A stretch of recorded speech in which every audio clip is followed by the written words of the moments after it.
몇 주 전부터 제가 요한복음 강해 설교를 하고 있습니다. 그런데 오늘은 그 요한복음 강해를 한 주 딱 내려놓고 이 고난에 관한 설교를 좀 준비했어요. 그 이유는 우리 민족의 고난이었던 6.25, 6.25가 이번 주에 있거든요. 6.25가. 예, 그래서 이 6.25를 우리가 또 생각하면서 고난에 대해서 좀 생각하게 되고요. 또 국가적으로 보면 이 메르스로 인해서 또 여러 가지 어려운 상황들이 있습니다. 그래서 이런 고난들을 좀 생각하면서 한 번쯤은 이 부분에 대해서 우리가 한번 고민해야 되겠다는 생각을 전에부터 했는데 또 6.25도 있고 해서 이번 주에 이 말씀을 준비했습니다. 여러분 6.25가 몇 년도에 일어난지 혹시 아세요? 예, 1950년. 그래서 올해는 6.25가 몇 주년일까요? 65주년입니다. 예.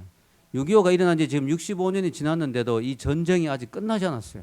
이게 종전이 아니고 휴전입니다. 휴전. 잠시 쉬자는 거예요. 잠시 쉬다 보니까 지금 65년이 지났는데 그 말은 언제든지 또 전쟁할 수 있다는 거죠. 왜냐하면 잠시 쉰 거니까. 전쟁을 정식으로 끝낸 게 아니니까. 지금도 이산 가족들이 너무나 아파하고 고통스러워하고 있습니다. 많은 사람들이 고생하고 있고요. 또 6.25로 인해서 너무 많은 사람들이 다치고 죽고 피눈물을 흘렸습니다. 그런데 이 끔찍한 6.25가 아직까지 끝나지 않았다는 사실, 이것이 우리의 마음을 아프게 하고 슬프게 하죠. 이 바깥에 북한의 위협도 참 끔찍한 거지만 또 우리나라에 생각지도 못했고 듣지도 못했던 메르스라고 하는 중동과 우리가 상관이 없다고 생각했는데 거기서 온 질병이 갑자기 이 나라에 창궐하게 되어서 참으로 많은 사람들이 죽었고요. 또 격리당한 사람들도 참 많습니다. 이 격리당하면 참 괴롭겠더라고요. 벌써 격리 해제된 상가리 합쳐서 10,000명이 넘는다고 합니다. 격리를 경험한 사람이. 그래서 수지도 경험해봤죠. 너무 힘들죠. 그래서 요즘 같은 시대에는 제일 조심해야 되는 게 열받는 거더라고요. 열받으면 안 돼. 왜냐면 열나면은 격리되니까. 예, 열받으면 안 됩니다. 예. 우리 교회도 이번에 여름 수련을 하려고 하다 못하게 돼서 참 많이 아쉽죠. 이 메르스 사태가 조금씩 누그러지고 있긴 하지만 또 완전히 깔아앉기엔 또 시간이 좀 걸릴 것 같고, 무엇보다 부모님들이 많이 걱정하실 것 같아요. 여러분들이 부모님들이 이런 것 때문에 많이 걱정하실 것 같아서 우리가 부모님의 걱정을 끼쳐드리면서까지 하기는 좀 그렇지 않겠는가 생각을 해서 이번에 하지 않게 됐습니다. 좀 아쉽죠. 이 메르스 사태 때문에 개인적으로 힘들고 불편한 거 이런 것만이 문제가 아니고요. 나라 경제가 지금 엉망이죠. 예, 그래서 사람들이 모인 곳에 잘 안 가고 하니까 사람들이 병원이나 극장이나 식당이나 놀이공원 텅텅 비어 있습니다. 관광업계가 직격탄을 맞았죠. 특별히 이번에 청정지역 제주까지 뚫리고 나니까 상당히 많은 타격이 오게 되었습니다. 세월호 때도 나라가 참 힘들었는데요. 그거와 비교가 안 될 정도로 더 지금 힘든 상황입니다. 그래서 이런 것들을 경험하면서 우리 그리스도인은 어떻게 살아야 될 것인가, 이 고난의 시대에 우리는 이 부분에 대해서 어떻게 생각해야 될 것인가, 그리고 우리가 어떻게 기도해야 될 것인가 하는 것들을 좀 생각하지 않을 수가 없습니다. 오늘 성경에 보면 예레미야 선지자의 기도가 나오죠. 그래서 이게 예레미야 애가인데요. 예레미야 선지자는 별명이 뭔지 혹시 아세요? 예, 눈물의 선지자. 왜냐하면은 나라가 망하는 것을 직접 경험했고 또 그것을 지켜봐야 했기 때문에 너무 괴로웠고 너무 슬펐다는 거죠.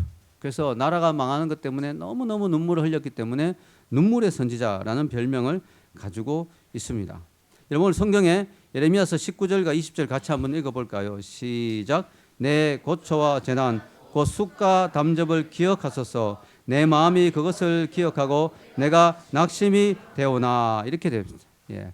그래서 예레미야 선지자는 그 메르스 정도가 아닙니다. 지금 나라가 망한 거예요. 그러니까 막 너무 괴로운 거죠. 지금 이제 점잖게 시적으로 표현했죠. 쑥과 뭐 담즙 이렇게 표현했지만 속이 쓰리다는 거. 속이 너무 속이 쓰리고 너무 분통이 터지고 너무 고통스럽고 괴롭다는 거야. 이게 예레미야 선지자의 고백입니다. 왜냐? 나라가 망했으니까요. 우리가 지금 메르스 정도면 이렇게 괴로운데 나라가 완전히 망해버렸으니 다 포로로 끌려가 이렇게 됐으니 얼마나 비통하고 괴로운가 하는 것이죠. 우리 그리스도인들도 세상 사람들과 마찬가지로 고난을 당하는 경우가 많습니다. 그리고 고난을 당하면 우리 그리스도인들도 하나님을 믿지 않는 사람들처럼 속이 쓰리고 괴로울 수 있습니다. 당연히 괴롭죠. 우리도 인간이니까. 그런데 우리 그리스도인이 일반 세상 사람들과 다른 점이 한 가지가 있죠. 그게 뭐냐면은 세상 사람들은 고난과 어려움과 고통을 당하면은 속이 쓰리고 좌절하고 낭망하고 나중에는 영적 침체가 오고 나중에는 우울해지고 나중에는 자살도 하고 이렇게 밑바닥으로 한없이 절망의 늪으로 빠져버리지만 우리 그리스도인들은 밑으로 내려가고 절망하지만 뭐요? 그 밑바닥에 뭐요? 치고 올라올 수 있는 힘이 있다. 왜냐? 우리 그리스도인의 삶의 제일 밑바닥에 뭐가 있어요? 만세반석. 예, 김반석이 아닙니다. 만세반석. 이 만세반석이 주님이 내 삶의 가장 밑에 기초에 자리 잡고 있기 때문에 예수님이 내 삶의 중심이 있기 때문에 내가 한없이 내려가는 것 같아도 어느 순간에는 그것을 기억하게 되면 바닥을 치고 다시 올라올 수 있다. 아멘. 이게 우리 그리스도인들의 차이예요. 그리스도인들의 차이예요. 오늘 예레미야가 고백하는 게 바로 그거죠. 21절과 22절입니다. 같이 읽겠습니다. 이것을 내가 내 마음에 담아 두었더니 그것이 오히려 나의 소망이 되어 사옴은 여호와의 인자와 긍휼이 무궁하심으로 우리가 진멸되지 아니함이니이다. 아멘. 야, 이게 멋진 고백이죠. 예레미야의 엄청난 고백입니다. 내가 우리 조국이 당한 이 고통을 생각하면 정말 속이 쓰리고 정말 죽어같이 괴롭지만 그럼에도 불구하고 내가 내 마음의 중심에 깊이 생각해 보면 내가 절망하지 않을 수 있는 이유는 내 속에 하나님이 계시기 때문에 이 민족의 주인이 하나님이시기 때문에 하나님이 여전히 살아 계시기 때문에 하나님이 지금도 우리와 함께 하시기 때문에 우리는 고통은 당하지만 진멸되지는 않는다. 특히 우리가 믿는 그 하나님은 은혜와 긍휼과 자비가 무궁하신 하나님. 하나님은 죄인을 다룰 때는 혹독하게 다루십니다. 그러나 회개하는 자에게는 한없이 관대하시고 한없이 긍휼을 베푸시고 한없이 용서하실 수 있는 그 하나님, 그 하나님이 계시기 때문에 우리가 이 절망의 상황에서도 회개하고 하나님을 붙들면 다시 소망이 있다는 사실을 이 예레미야 선지자가 고백하는 것이죠. 여러분, 하나님이 우리 그리스도인들, 하나님의 사람들을 징계할 때는요, 망하게 하는 게 목적이 아닙니다. 부모가 자식을 때릴 때는요, 자식이 정말 문제가 많을 때 심하게 때릴 수도 있죠. 그러나 망하게 하는 것, 죽이는 것이 목적이 아니거든요. 그것은 깨우치고 변화시키고 새롭게 하려는 게 목적이지 죽이려고 하는 게 목적이 아니라 일반적으로 요즘 하도 이상한 부모가 많아가 때려 죽이는 수도 있긴 있더라고요. 근데 일반적으로 볼 때 예외는 있겠죠. 그러나 일반적으로 볼 때는 우리 그렇잖아요. 부모라면 다 그렇잖아요. 얘가 오늘 잘못했네 하면 죽여버리자 이런 사람 없잖아요. 예, 그러니까 우리가 하나님을 신뢰해야 돼요. 우리 인생이 정말 괴롭고 어렵고 절망의 늪에 빠지더라도 뭐요? 우리가 그럴 때 나를 회상하는 게 아니라 나를 생각하는 게 아니라 하나님을 깊이 생각해 보면 다시 소망이 있다는 사실을 고백합니다. 이 세상에 고통을 좋아하는 사람은 아무도 없어요. 그러나 하나님은 우리 인간에게 고통을 허락하셔서 당신의 뜻을 이루는 경우가 참 많습니다. 고통은 인간으로 하여금 스스로를 돌아보게 만듭니다. 그리고 자신의 한계를 느끼게 만듭니다. 이게 고통이 주는 유익입니다. 어떤 사람은 그런 말을 합니다. 도대체 하나님 왜 우리 인간에게 이렇게 고통을 많이 주시는가? 하나님 왜 우리 인간에게 고통을 당하도록 허락하시는가? 여기에 대해서 어떤 신학자가 그런 말을 했어요. 죄 많고 건방지고 교만한 우리 인간이 고통조차 없다면 하나님께 나오겠는가? 그런 이야기를 했어요. 여러분 정말 그래요. 우리 인간은 진짜 교만하고 우리 인간은 다 죄성이 있고 우리 인간은 자기중심적이고 우리 인간은 이기적이고 우리 인간은 영적이지 않거든요. 하나님을 찾지 않고. 하나님은 우리 인간에게 고난과 어려움을 통해서 다시 하나님 앞에 겸손을 가르쳐 주시고 하나님을 의지하게 하시고 다시 하나님 앞에 쓰임 받도록 세우시는 줄 믿습니다. 오늘 현대인들은 하나님을 잘 믿지 않습니다. 왜냐? 오늘 모든 것이 전부 시각화되어 있어요. 시각화. 그래가지고 눈으로 보이는 게 정말 중요한 거예요. 그래서 여러분 요즘은 옛날에 만화가 그렇게 잘 안 팔렸어요. 만화 보는 사람들은 전부 공부 못하는 애들 뭐 이래가지고 제가 어릴 때 만화보다 아버지한테 뺏겨가지고 만화책 막 아버님이 찢어서 밖에 던지고 만화 보는 애들은 불량소년 뭐 이래가지고 여러분 만화 근데 요즘 보면은 교과서도 전부 만화로 막 나오죠. 만화로 보는 기독교 뭐 이런 거. 예. 자, 왜 그러냐? 시대 흐름이 만화로 자꾸 가고 있는 게 시각화되고 보는 것을 중요시 여기는 시대가 됐어요. 그래서 영화관도 2D로 만족하지 못하고 3D로 막 나가고 그죠? 이렇게 됩니다. 근데 왜 그러냐면은 이 사람들이 이 감각적인데 자꾸 이렇게 영향을 받는 시대가 됐거든요. 요즘 현대인들은 감각적인 걸 되게 좋아한단 말이죠. 화려해야 되고. 근데 이걸 뒤집어 이야기하면 뭘까요? 오늘 현대는 그만큼 뭘까요? 안 보이는 거에는 관심이 없어졌다는 거예요. 눈에 안 보이는 것에 대해서는 별로 관심이 없어요.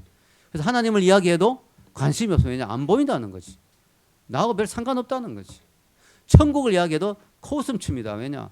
눈에 안 보이는 천국 무슨 상관이 있느냐? 아주 하잘것없이 여깁니다. 이번에 하나님이 이런 메르스 사태를 통해서 우리에게 엄청난 교훈을 주시죠. 보이는 것도 중요하지만 보이지 않는 게 더 엄청나다. 보이지 않는 그 바이러스, 그 보이지 않는 바이러스, 그게 이렇게 사람을 괴롭힐지 누가 알았어요? 예, 눈에도 보이지 않아요. 손에도 잡히지 않아요. 보이지도 않는 그 바이러스라는 존재가 그렇게 많은 사람들을 고통스럽게 합니다. 그래가 요즘 뭐 손 씻으라고 난리죠. 제가 보니까 너무 기분이 좋아요. 제가 옛날부터 손 자주 씻어야 된다고 강조했거든. 아, 역시 내가 예언자구나. 이 시대의 예언자구나. 여러분, 제가 통찰력이 있었던 거예요. 우리가 보이지 않는다고 손 깨끗하다 착각하면 안 돼요. 손 자주 씻고 청결하고 위생 관심을 가져야 되죠. 보이지 않는 것이 이렇게 무서운 줄 몰랐어요. 보이지 않는 이 바이러스가 사람들에게 엄청난 위력을 과시한 것을 보면서 눈에 보이지 않는다고 무시하면 안 되겠구나. 눈에 보이지 않는 것을 함부로 보이지 않는다고 생각하면 별거 아니라고 생각하면 안 되겠구나 하는 것을 생각하게 됩니다. 이번에 한국 최고의 최첨단 의료 병원인 삼성 서울병원도 뚫렸어요. 인간의 가지고 있는 의학기술, 인간의 과학기술, 인간의 문명, 인간의 지식, 인간의 능력도 한계가 있어요. 한계가. 인간의 생명도, 인간의 건강도 하나님의 손에 달려있음을 우리는 깨달아야 됩니다. 그리고 더 겸손해져야 됩니다. 생명의 주인이신 우리 하나님을 우리 인생의 주인으로 인정하고 하나님 앞에서 겸허한 자세로 살아가야 되겠습니다. 메르스 사태가 주는 영적 교훈이 뭘까요? 최근에 저에게 카톡이 이렇게 들어왔는데요. 우리 교인이 보낸 건 아니었어요. 그런데 동시에 두 명이 전혀 두 사람 상관없는 두 사람이 동시에 저한테 카톡이 들어왔더라고요. 그래서 이것도 메시지가 아닌가 싶어서 봤는데 그 메시지에는 이제 이번에 메르스의 영적 원인 이러면서 두 가지를 이야기하는 내용이 있었습니다. 그 두 가지가 뭐냐면 하나는 이제 6월 9일 날로 예정되었던 동성연애 프레이드, 아주 세계에서 여러 사람들이 오고 몇만 명이 모여서 아주 크게 하는 이 동성연애 프레이드가 개최되려고 했는데 메르스 때문에 이것이 거의 무산되고 축소되어서 진행되게 되었다. 이 하나님의 어떤 징계요 심판이다. 또 하나는 나라 경제가 어려우니까 대통령이 중동 지역에 순방을 갔다가 중동에서 이제 이런 계약을 했다는 거죠. 중동의 음식인 무슬림 음식인 할랄을 우리나라에서 이제 앞으로 만들어서 전 세계로 수출하는 허브 국가로 삼겠다 하는 이런 나름대로의 어떤 결정을 하고 왔다는 거죠. 근데 그렇게 되면은 많은 문제가 발생한다는 거죠. 그것 때문에 하나님이 이 일들을 하셨다. 뭐 이런 내용이었습니다. 이 할랄이 뭐냐면은 유대인들이 먹는 특수한 음식이 코셔라는 거예요. 성경에는 율법적으로 음식에 대한 규정이 많잖아요. 음식을 함부로 먹으면 안 된다. 근데 여러분 지금 신약 시대에 와서는 그런 거 별로 신경 안 써도 됩니다. 왜냐하면 예수님이 율법을 완성하셨고 또 구약에 놓는 그 음식에 관한 규정은 당시 관습에 의한 규정이기 때문에 이것은 이제 예수님 안에서 성경에 보면 사도행전에 보면 왜 예수님이 그 베드로가 읽을 때 보자기가 내려오면서 이제 하나님 부정하지 않다 했잖아요. 아무 음식이나 다 먹을 수 있거든. 또 성경의 바울이 기도하고 먹으면 어떤 음식이나 다 먹을 수 있다고 이야기했어요. 그래서 이제 우리는 괜찮아요. 아무거나 다 먹을 수 있는데 이제 이게 너무 구약에 매여 있는 사람들, 유대인들이나 또 이 이슬람의 경전 코란을 따르는 사람들은 지금도 음식을 아주 엄격하게 그렇게 하다 보니까 이 코셔나 또 무슬림의 음식인 할랄이 나온 것인데요. 이 할랄이 이제 하게 되면은 이 종교식을 통해서 해야 되기 때문에 이걸 잡는 동물을 잡는 사람들이 다 무슬림이어야 됩니다. 이게 무슬림이 또 많이 들어오게 되고요. 이걸 또 축사해주고 이렇게 해야 되기 때문에 또 이맘 이슬람의 지도자들이 또 많이 들어와야 되고 뭐 이런 것 때문에 우리나라가 이슬람화되는 것이 시간 문제다. 이제 이런 내용이었습니다. 이걸 보면서 제가 좀 생각해 볼 부분이 있겠구나 생각이 들었습니다. 여러분, 저의 생각은 그렇습니다. 어떤 일이 일어날 때 거기에 대한 영적인 원인이 있을 수 있어요. 특히 이런 메르스 사태 같이 큰 사건은 분명히 그 뒤에 영적인 원인이 있을 수 있습니다. 그러나 우리가 함부로 판단하는 것은 조심해야 됩니다. 왜냐하면 그게 이것 때문에 그럴 수도 있고 또 다른 문제일 수도 있고 우리가 생각지도 못했던 다른 이유 때문에 하나님이 일을 일으켰을 수도 있기 때문에 우리가 함부로 이거다라고 말하는 것은 조심해야 돼요. 다만 이런 부분도 우리가 한번 생각은 해봐야 된다라는 것은 우리가 이야기할 수는 있겠죠. 왜냐하면 동성연애 같은 경우는 성경에서 명백하게 또 금지하고 있는 것이고 하나님이 기뻐하지 않는 것이기 때문에 그것이 창궐하게 된 문제가 되는 거죠. 그것을 법적으로 허용한다든가 동성결혼을 허용하게 되면 문제가 많이 생기고 그로 인해서 또 인권평등법이 통과되게 되면 기독교인들이 상당히 어려움을 겪게 됩니다. 교회에서 그런 부분들 이야기하게 되면 목사님이 감옥에 들어가기도 하고요. 실제로 지금 외국에는 동성연애에 대해서 이야기하면 감옥에 들어가게 되고요. 또 뭐 제과점에서 동성연애자가 결혼 케이크를 주문했는데 그걸 안 만들어줬다고 또 벌금을 물기도 하고요. 이런 일들이 지금 일어나고 있거든요. 외국에서는. 그래서 이거 상당히 심각한 문제고요. 사실 이 자연의 질서와 창조의 질서에 어긋나지 않습니까? 여러분, 저희 교회 저하고 저희 집사님 열심히 목회하고 있는데 저희 교회 사모님이 남자로 생각해 보세요. 좀 어색하죠? 네, 상당히 어색하지 않습니까? 그래서 이건 좀 아니지 않는가 생각이 듭니다. 할랄도 이 할랄 시장이 엄청나다고 저도 몰랐는데 이렇게까지 큰 줄 몰랐어요. 전 세계에 이 모슬림이 16억 내지 17억이 있는데요. 전 세계 인구의 거의 25%입니다. 그래서 이 할랄 시장이 어느 정도 크냐면요. 우리나라 돈으로 1,000조 원이 넘습니다. 엄청난 거죠. 그러다 보니까 이쪽에 많이 사람들 관심을 가지고 이쪽에 음식을 만들어서 좀 돈을 벌려고 하는 그런 마음이 있는데 그러나 이게 좀 하나님이 보시기에 좀 그렇지 않겠는가. 왜냐하면 이게 단순히 식품 수출의 문제가 아니고 이 종교적인 의식이기 때문에 이거 우리나라가 과연 해도 되는가 하는 것을 좀 더 깊이 고민해야 되지 않을까. 지금 원래 벌써 이 국가에서 이 할랄 생산 라인 구축을 위해서 48억 원을 지원하기로 지금 했다는 기사를 제가 이번에 설교 준비하면 자료를 찾아보니까 나오더라고요. 그래서 이 부분에 대해서 하나님이 좀 메르스로 인해서 조금 오염된 국가라는 분위기를 만들어서 이 음식을 안 만들게 하는 건 아닌가 뭐 이런 생각도 좀 들었어요. 중요한 건 뭐냐면은 하나님께서 우리 한국을 축복하셨잖아요. 그래서 그것이 뭐 동성연애든 또 아니면 할랄이든 또 다른 제약의 문제든 우리나라도 낙태율이 세계 1위거든요. 심각합니다. 이런 것들, 이런 부분들에서 우리가 하나님 앞에서 좀 돌아보는 시간이 돼야 된다 하는 것이죠. 여러분 성경에 우리가 열왕기를 우리가 공부하고 있는데요. 금요 기도에도 열왕기를 하고 있고 묵상도 큐티도 요즘 열왕기 본문인데 왕들이 계속 하나님한테 지정받는 게 뭐냐면은 나라가 힘들다고 나라가 불안하다고 계속해서 다른 나라에 가서 도움을 요청하는 거예요. 인간적인 방법으로 뭐 이방 여자와 혼인을 한다든가 그래가지고 세력을 자꾸 넓히고 나라의 안전을 도모하는 그런 거 하나님이 너무 싫어하시는 거예요. 왜냐하면 이스라엘 하나님의 나라고 이방 국가들을 영향을 미칠 수는 있지만 그들의 도움을 얻어서 나라의 안전을 추구하는 것은 하나님 보시기에 그것은 잘못된 거다. 우리나라가 하나님 축복하셔서 여기까지 왔잖아요. 여기까지 왔으면 우리가 더욱더 하나님의 은혜를 구하고 하나님이 우리나라에 지혜를 주시도록 우리나라의 어떤 창조 경제 진짜 창의적인 그런 어떤 산업들을 일으켜서 우리나라가 세계를 선도한 나라가 되도록 하나님께 지혜를 구하고 그렇게 나가야지 당장 쉽게 돈이 벌릴 수 있다고 이런 하나님 기뻐하지 않는 일들을 한다면은 문제가 많이 생기는 것입니다. 저는요 이번에 카톡의 메시지를 보면서 갑자기 떠오르는 성경 말씀이 하나 있더라고요. 그게 히브리서 12장 5절에서 8절 말씀이에요. 여러분 한번 같이 한번 읽어볼까요? 시작. 또 아들들에게 권하는 것 같이 너에게 권면하신 말씀도 잊었도다.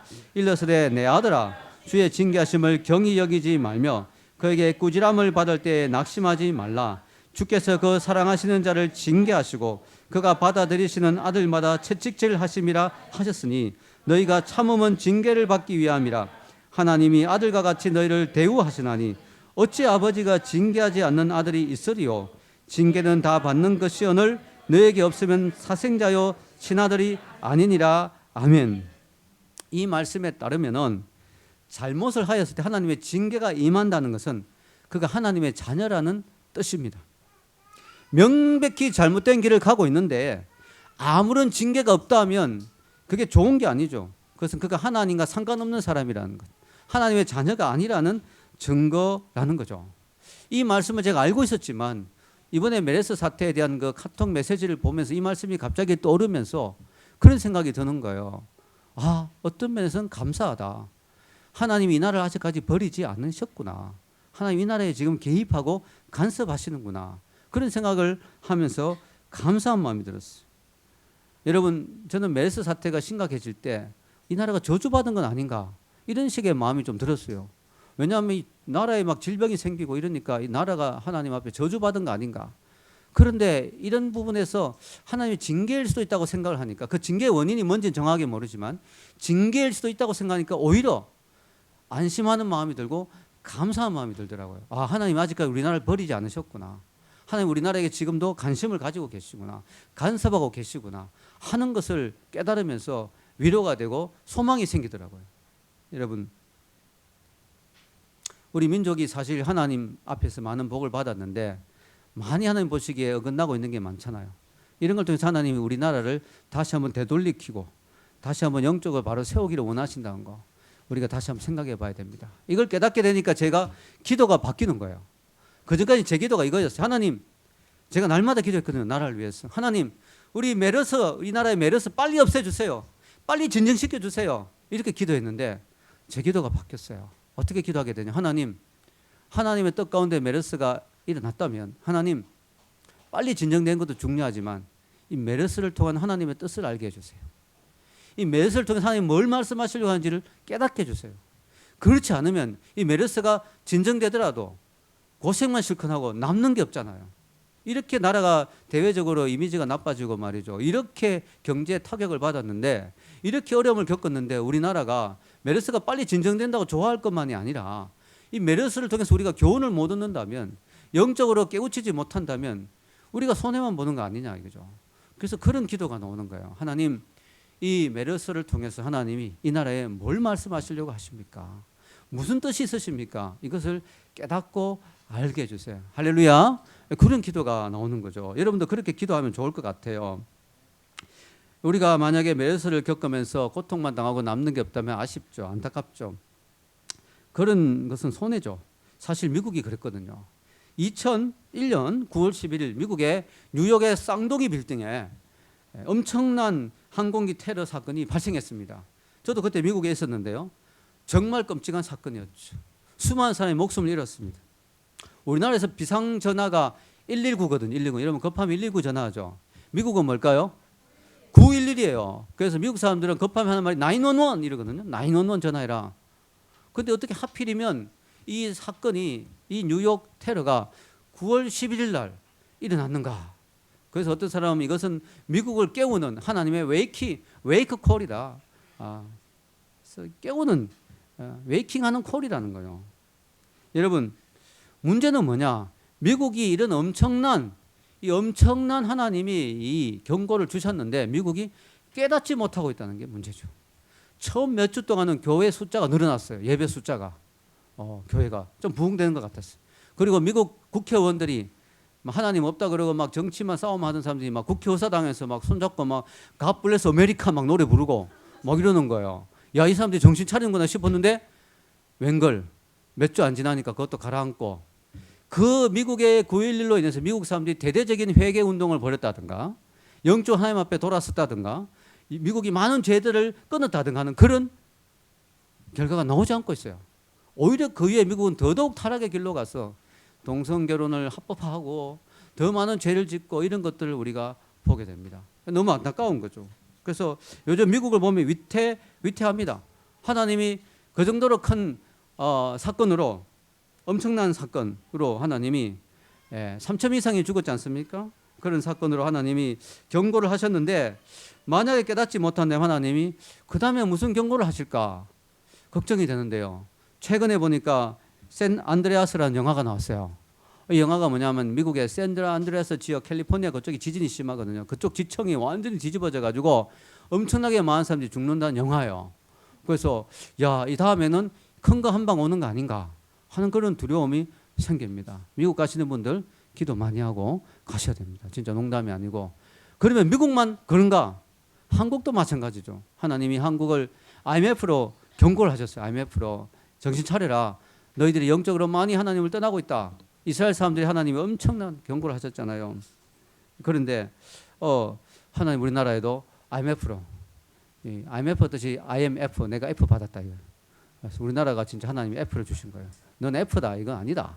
경고를 주셨는데 우리나라가 그래도 잘 못 깨닫고 그 작년에 세월호에 엄청난 까운 아이들의 희생을 통해서도 하나님이 뭔가 말씀하시고자 하시는데 뭐 그것도 싸움만 싸우고 세월호 가지고 뭐 그렇게 영적으로 변화가 되는 것 같지가 않고 이번에 이런 걸 통해서도 아직까지도 좀 변화가 많이 안 된 것 같습니다. 그래서 정말 걱정되는 게 하나님이 내가 제일 걱정한 게 뭔지 아세요?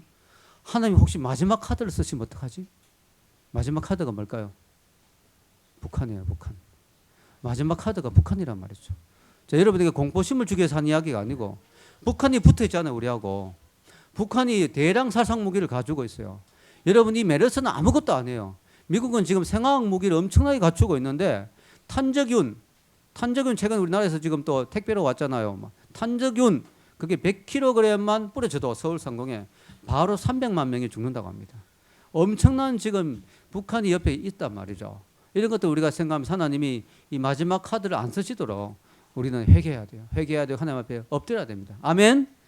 우리가 그렇게 된다면 이 메르스가 우리에게 오히려 축복이 될 수 있죠. 이 메르스 통해서 우리가 정말 영적으로 깨어나고 이 나라가 새로워진다면 그게 더 우리에게 더 큰 축복이 될, 더 큰 화를 면했으니까 여러분 우리 개인도 그렇고 나라도 그렇고 인생의 위기와 어려움을 겪게 되면 하나님 앞에 엎드려야 됩니다.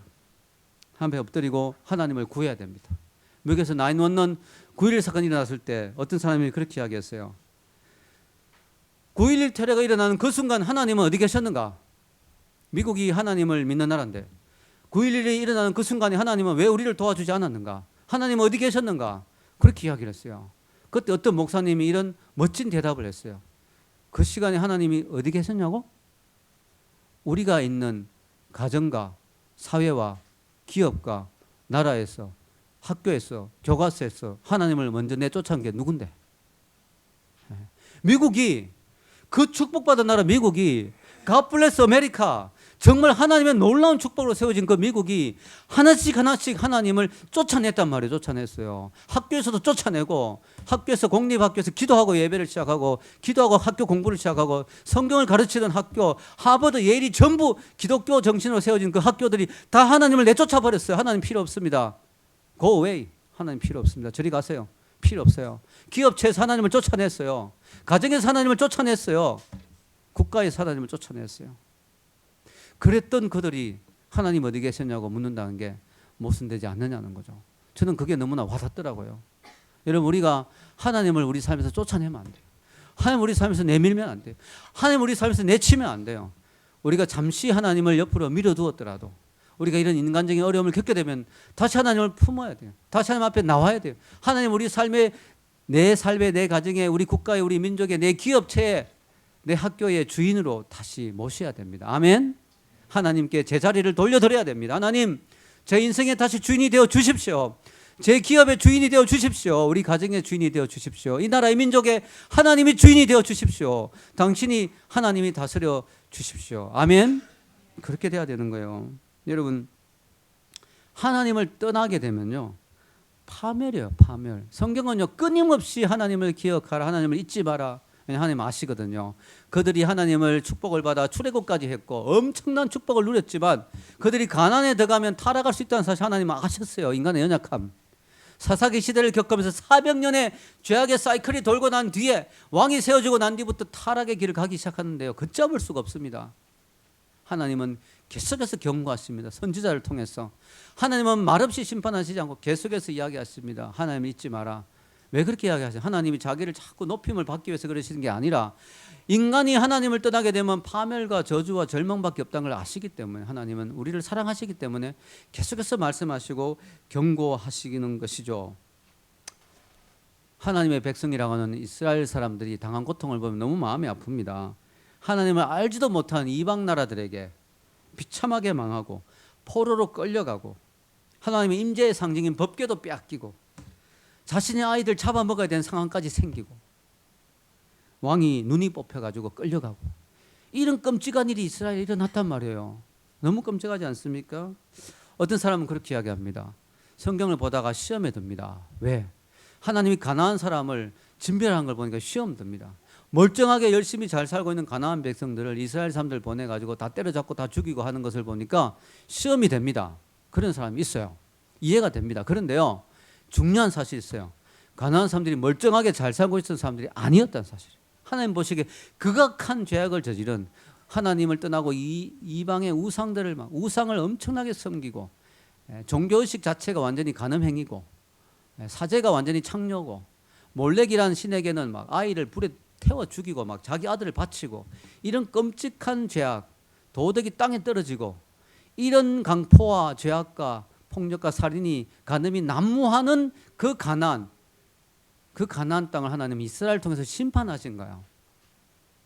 중요한 사실은요, 이스라엘도 심판당했다는 거예요. 저는 그렇기 때문에 하나님 공평하시다고 생각해요. 하나님이 이스라엘은 무슨 짓을 해도 봐주시고, 무슨 짓을 해도 다 품어주시고, 내 새끼니까, 내 백성이니까, 그리고 끝까지 이스라엘은 막 마음대로 살고 가나안들만 때려잡았다면 하나님이 문제가 좀 있지만, 여러분, 하나님 불평할 거 없어요. 가나안이 죄악이 심해서 하나님이 이스라엘 통해서 징계하셨고요. 이스라엘도 똑같은 가나안의 타락에 빠진 하나님은 다른 이방 나라를 통해서 이스라엘을 치시고 징계하셨어요. 아수르라는 몽둥이와 바벨론이라는 몽둥이로 이스라엘을 치셨단 말이에요. 그런데 차이는 뭐냐? 다른 나라들은 완전히 망하게 하시지만 하나님은 이스라엘은 당신의 백성은 징계하시지만 사랑하시기에 회복시키신다. 아멘? 회복시키신다. 70년 후에 포로에서 되돌아오게 하는 하나님의 긍휼이 있었다는 것입니다. 이스라엘 사람들, 여러분 이스라엘 가면 지금 우상 섬깁니까? 안 섬겨. 이스라엘 사람들 예수님 아직 안 믿어도 우상은 안 섬겨. 하도 혼쭐이 나가지고 그때 하도 혼쭐 나가지고 그 다음부터 우상 숭배가 없어졌어요. 여러분 참, 여러분 성경을 보면서 궁금한 게 있죠. 저는 늘 궁금했어요. 도대체 이 사람들이 왜 이렇게 우상을 좋아하는가? 여러분, 우상 숭배가 그렇게 망하고 그렇게 고통받으면서 왜 이렇게 우상을 좋아하는가? 여러분, 그런 궁금증이 들지 않습니까? 저는 궁금한 거예요. 왜 사람들은 우상을 이렇게 좋아하는가? 그런데 어느 날 알게 됐어요. 우상 숭배가 상당히 매력이 있다는 거예요. 왜 매력이 있느냐면요, 우상은 우리에게 거룩한 삶을 요구하지 않아요. 그러면서도 오직 무한한 축복과 무한한 쾌락을 보장해 주는 듯이 이야기합니다. 그러니 얼마나 좋아요. 아무런 책임도 요구하지 않으면서 무한의 자유와 무한의 방종과 무한의 일탈, 얼마나 매력 있고, 그래도 복 준다고 하니 얼마나 좋습니까? 그 사람들이 우상을 좋아할 수밖에 없는 거예요. 반면에 하나님은 그렇지 않잖아요. 십계명도 주시고 이렇게 살아라고 요구하시고, 어떻게 보면 좀 잔소리가 많아요. 간섭이 많아요. 그래서 좀 귀찮고 피곤하고 좀 싫다고 느껴질 수 있어요. 근데 그 하나님의 간섭과 잔소리는요, 우리를 너무나 잘 아신 하나님이 우리를 사랑하시기 때문에, 인간이라면 안식일날 쉬어야 되고, 인간이라면 하나님께 예배해야 되고, 인간이라면 간음하면 안 되고, 인간이라면 살인하면 안 되기 때문에, 인간이라면 이웃을 사랑해야 되기 때문에 하나님 주신 거고요. 그렇게 살면 짜릿한 쾌락이 오지는 않지만 행복해요. 할렐루야. 여러분, 쾌락이나 플레저, 즐거움은 오래가지 못해요. 지난밤 아무리 즐기고 아무리 흥청망청 파티하고 아침 일어나면 뒷골만 땡기고 허무해요. 근데 여러분, 하나님을 사랑하고 하나님의 뜻 안에 있고 하나님이 추구하는 행복을 추구하면요, 말로 닿을 수 없는 행복이 밑바닥부터 올라오는데요, 너무 행복해요. 너무 감사해요. 할렐루야. 하나님 우리가 그걸 주시기를 원하는 거예요. 인생의 진정한 의미, 진정한 행복을 주기를 원하는 거죠. 여러분, 현대인들이 추구하는 게 뭔지 아세요? 구약의 백성들과 똑같아요. 인간의 죄성은 똑같기 때문에 현대인들도 우상을 추구한 거죠. 어떤 우상이냐? 나라고 하는 우상. 나를 행복하게 해주는 것, 나를 즐겁게 해주는 것, 나에게 극대의 만족을 줄 수 있는 것, 그걸 하면 모든 것이 다 좋다는 거예요. 하나님만 아니라면 모든 게 다 괜찮다는 거죠. 인간은 하나님을 떠나면 무슨 짓이든지 할 수 있어요. 그래서 인간은 자기의 극대의 행복을 추구하기 위해서, 극대의 쾌락을 추구하기 위해서 하나님을 섬기는 건 부담스럽다는 거죠. 하나님 이야기는 못하게 해요. 그러면서 자신이 우상이 되어 자기의 만족을 위해서 자유라는 미명하에 마음대로 살고 싶어 합니다. 하나님은 이스라엘 민족을 땅을 주실 때, 가나안 땅을 주실 때 보면, 이스라엘의 지도를 놓고 보면 하나님은 지정학적으로 이스라엘 사람들이 하나님밖에 의지하지 못하게 만들어 놓았어요. 이스라엘 지도를 보면 왼쪽은 지중해입니다. 도망갈 데가 없어요. 바다니까. 이쪽은 광야입니다. 광야. 나가면 다 죽습니다. 나갈 수가 없어요. 아래 위로는 또 강한 나라들이 있어요. 아수르도 있고 이집트도 있고 막 강한 나라들이 꽉 둘러싸고 있어요. 그러니까 이스라엘은요 꼼짝달짝 못해요. 거기다 비도 1년에 2번밖에 안 와요. 큰 강도 없어요. 풍요로운 젖줄기도 없어요. 그러니까 이스라엘은 오로지 하나님만 의지하지 않으면 살 수 없는 민족이에요. 하나님이 그런 곳에 이스라엘을 몰아넣으셨어요. 그리고 뭐요? 이스라엘에게 하나님만을 섬기도록 말씀하신 거죠. 왜냐? 이스라엘이 하나님만 찾을 수밖에 없도록 하시는 거죠. 여러분 우리나라도 마찬가지예요. 하나님은 우리가 제2의 이스라엘이라 그러는데 우리나라 이스라엘과 많이 닮았거든요. 우리나라도 보면요 사방이 바다예요. 사방이 바다. 어디 갈 데가 없어요. 유일하게 갈 수 있는 탈출할 수 있는 방법은 위쪽인데 위쪽은 또 산발선이 막혀 있어요. 우리는 꼼짝달짝 못합니다. 메르스 뭐 번지면 우리는 도망갈 데도 없어요. 우리나라가 꼼짝 못해요. 그래서 우리는 어떻게 될까요? 하나님을 의지해야 돼요. 이 민족이 하나님만 찾아야 돼요. 하나님의 도움을 구하지 않으면 이 민족은 답이 없어요. 하나님이 우리에게 사방팔방 동서남북을 막아 놓으실 때가 있죠. 우리 인생의 동서남북에 벽을 만드실 때가 있어요. 왜 그럴까요? 하늘을 바라보라는 거죠. 하나님을 쳐다보라는 거죠. 하나님을 찾으라는 것이죠. 여러분 우리나라가 서서히 이스라엘 백성들이 가나안에 들어가면서 서서히 하나님을 알지 못하는 세대가 나오면서 서서히 그들이 가나안의 풍요에 물들었듯이 우리나라도 하나님을 알지 못하는 세대들이 태어나면서 요즘 젊은이들 하나님을 알지 못한 젊은이들이 너무나 많이 나오고 있습니다. 그러면서 서서히 풍요에 빠지고 물질에 빠지고 만몬에 빠지면서 우리도 하나님을 점점 떠나고 있는 상황입니다. 여러분 우리가 6.25 때나 일제시대 때 얼마나 우리 선배들이 고민하면서 고통스러워하면서 기도했는지 몰라요. 얼마나 하나님을 간절히 찾지 몰라요. 여러분 집회 같은 거 하면 막 일주일씩 했어요. 일주일씩. 솥단지 걸어놓고 밥 끓여 먹어가면서 막 멀리서 왔어. 하나님 얼마나 새벽 기도마다 꽉꽉 찼죠. 산에 가면 산기도마다 울면서 기도한 제가 젊을 때 기억납니다. 막 산에 올라가면 막 울면서 기도하는 사람들이 얼마나 많은지 몰라요. 비 와도 막 덮어쓰고 막 나라를 위해서 얼마나 많이 기도하고 요즘은 기도원도 문 닫게 됐습니다. 사람들이 안 와가지고 이런 상황입니다. 여러분 젊은이들에게 전도해 보십시오. 전혀 관심 없습니다. 오늘날 젊은이들에게는 하나님은 아예 고려의 대상이 되지 못합니다. 전도들 줘보십시오. 피구 쓰면서 머리를 흔들면서 도망가 버립니다. 손도 내밀지 않습니다. 이런 상황이 됐어요. 그뿐만 아니라 관심이 없는 것뿐만 아니라 기독교를 얼마나 욕하고 폄하하고 비난하는지요. 도대체 기독교인이 그들에게 뭔 잘못했는데 분통이 터지죠. 왜냐? 기독교인들 때문에 이 나라가 이만큼 축복받은 거예요. 정말입니다, 여러분.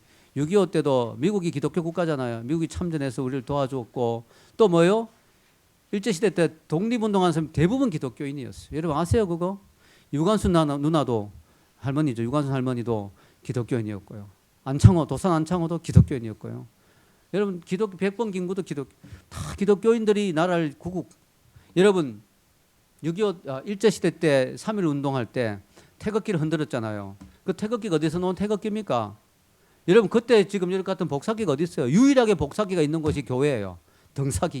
등사기로 주보 만드는 게 교회는 주보를 만들어야 되기 때문에 교회 등사기가 밤새도록 교회에서 등사기에 밀어가지고 태극기를 찍어낸 거예요. 그래가지고 돌렸어요. 그래서 재밌는 사실은요. 제가 교회사 연구를 하면서 공부하면서 깜짝 놀란 사실이 우리나라에 당시에 교회가 많지는 않았는데 전국적으로 있었거든요. 교회가 있었던 데를 점을 찍습니다.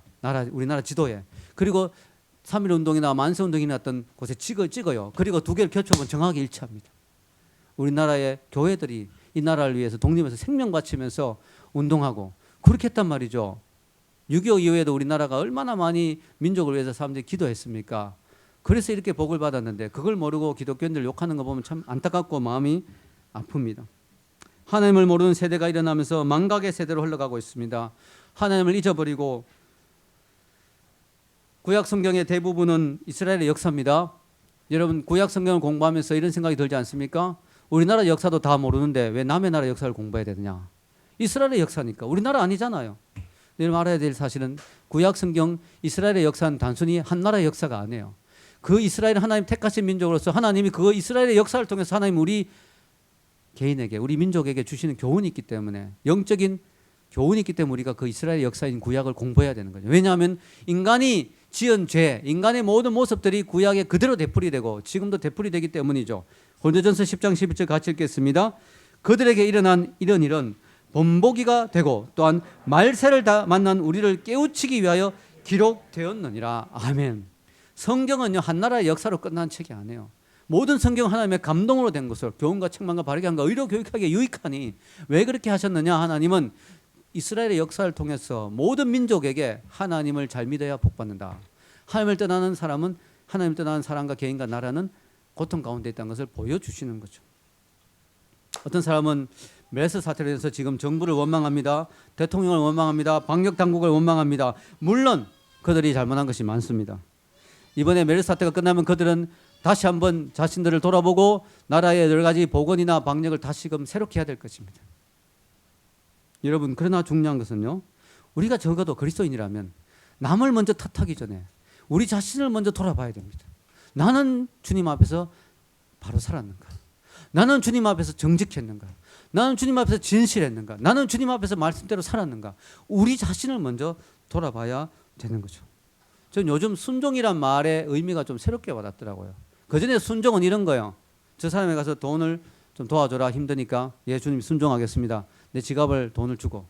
또 지금 어떤 선교 사역을 나가라. 예, 순종하겠습니다. 나가고. 이런 것만 순종이라 생각했는데요. 하나님이 최근에 제게 주신 깨달음이 뭐냐면 순종은 그거보다 더 엄청난 거다. 순종은 성경대로 사는 거다. 왜냐? 성경 말씀 자체가 전부 하나님의 명령이잖아요. 그러니까 성경대로 사는 게 순종인 거예요. 왜? 명령에 따르는 게 순종이잖아요. 그러니까 여러분이 나 순종하고 있습니까? 여러분 순종하고 있습니까? 라고 할 때 다른 거 말할 필요 없고 나는 성경대로 사는가? 정말 몸부림치는가? 안식을 지키기 위해서 정말 몸부림치는가? 내가 거룩하게 살기 위해서 정말 몸부림치고 있는가? 나는 정말 순종하는가? 말씀대로 사는가를 돌아본 거. 그것이 순종이라는 거죠. 그렇게 사는 자에게 하나님은 뭐예요? 또 다른 특별한 미션들을 주시죠. 순종해야 될 미션들을 주시죠. 그러나 말씀도 안 순종한 사람에게 하나님이 다른 걸 주시지 않죠. 왜냐? 말씀대로 살지도 않는데 그 다음에 뭐 다른 거 줄 게 없잖아요. 인생을 살면서 저도 이제 50이 넘었는데요. 인생을 살면서 깨달은 중요한 교훈이 있습니다. 그게 뭐냐면 오늘의 나의 삶은 과거에 내가 뿌린 씨앗의 열매라는 거죠. 여러분, 내가 과거에 잘못된 씨를 뿌리거나 또 죄악의 씨를 뿌리거나 또 불순종의 씨를 뿌렸다면 오늘날 고통과 괴로움의 열매를 거두게 됩니다. 그러나 중요한 것은 뭐냐? 내가 과거의 씨를 잘못 뿌렸더라도 지금부터라도 내가 은혜의 씨, 축복의 씨, 순종의 씨를 뿌린다면 나는 나중에 하나님의 축복된 열매를 거둘 수가 있다는 거죠. 설령 내가 못 거두고 죽더라도 나의 자녀들이 그 축복을 누릴 수가 있다는 것이죠. 사실 우리나라가 지금 이만큼 잘 살게 된 것도 우리 믿음의 선배들이 엄청난 눈물의 기도의 씨를 뿌렸기 때문에, 축복의 씨를 뿌렸기 때문에, 순교의 씨를 뿌렸기 때문에 우리가 이렇게 복받은 거예요. 여러분 그거 모르시죠? 제가 안희숙 여사님이라 우리나라에 일제시대 때 정말 거의 순교까지 갔던 사모님, 그분의 책 읽어보면서 정말 마음이 찡했습니다. 그분이 그렇게 이야기해요. 그때 당시 그들의 신앙은 다른 게 아니었어요. 우리가 잘 죽읍시다. 우리가 주님 위해서 투쟁하다가 우리가 잘 죽읍시다. 우리가 죽으면, 우리가 순교하면 우리 다음 세대가 복받지 않겠느냐. 그게 그 사람들의 신앙 고백이었어요. 여러분, 우리가 지금이라도 늦지 않습니다. 여러분 지금이라도 늦지 않아요. 여러분 지금부터 기도의 씨, 눈물의 씨, 순종의 씨, 축복의 씨를 뿌리십시오. 아멘. 그렇게 되면 여러분이 10년 후에, 20년 후에 놀라운 은혜의 축복들을 누리게 될 줄 믿습니다. 여러분 우리의 노력도 중요하지만요, 마지막으로 한 가지만 더 이야기하고 마치고자 합니다. 우리의 노력도 중요하지만 뭐가 중요하냐? 하나님의 은혜와 자비하심을 기억하는 것이 중요합니다. 하나님이 우리를 징계하시고 치셨더라도 하나님은 자비로우시고 은혜로우시기 때문에 우리가 회개하고 돌아서면 언제나 회복의 기회가 있다는 것, 하나님의 은혜의 기회가 있다는 사실을 우리가 기억하는 것이 중요합니다. 제가 구약에서 가장 좋아하는 말씀 중에 하나가 이제 나왔습니다. 구약 전체에서 가장 좋아하는 말씀 중에 하나, 예레미야 3장 33절이에요. 한번 읽어볼까요? 시작. 주께서 인생으로 고생하게 하시며 근심하게 하심은 본심이 아니시로다. 저는 이 말씀이 너무너무 좋아요. 제가 대학교 때 인생이 너무 힘들어가지고 도서관에서 성경을 읽고 있는데 예레미야 얘기가 있는데 갑자기 이 말씀을 딱 보는 순간에 도서관 천장이 확 열리면서 하늘에서 막 은혜의 빛이 쫙 쏟아 들어온 같은 그런 영적 느낌이 들었어요. 하나님이 인생으로 고생하게 하시며 근심하게 하심이 본심이 아니다. 할렐루야. 하나님은 너 한번 골탕 먹어봐라, 너 한번 고생해봐라, 너 한번 죽어봐라, 이게 본심이 아니라는 거야. 하나님은 우리에게 고난과 고통과 어려움을 주실 수도 있지만 하나님의 본심은 뭐냐? 그걸 통해서 우리를 회개시키시고 온전케 하시고 새롭게 하시고 하나님의 자녀답게 살게 하시고 하나님이 그를 들어 쓰시는 것, 그것이 하나님의 목적인 줄 믿으시기 바랍니다. 여기 우리의 소망이 있는 거예요. 또 우리가 소망이 40절과 41절이죠. 읽겠습니다.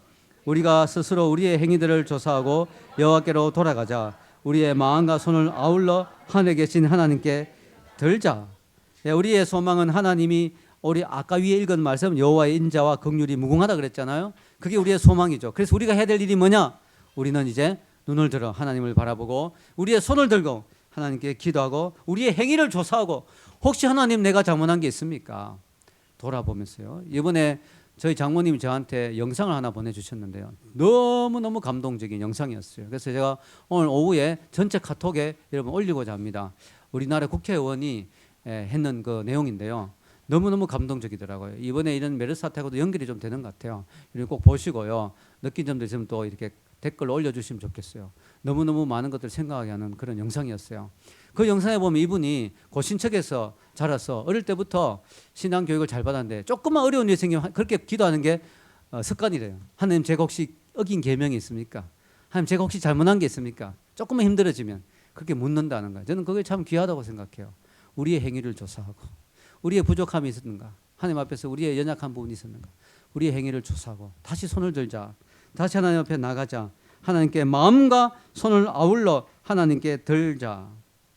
개인의 어려움, 가정의 어려움, 국가적인 어려움 앞에 우리는 다시 한번 하나님 앞에 나와야 되겠습니다. 우리의 연약함과 우리의 부족함을 다시 한번 살펴보고 하나님의 은혜를 구해야 되겠습니다. 그렇게 될 때 여러분의 삶이 다시금 하나님의 은혜 가운데 축복받고 이 민족이 다시금 회복되고 새로워진 역사가 있을 줄로 믿습니다. 이런 은혜가 있기를 주의 이름으로 축원합니다. 우리 한번 기도하겠습니다.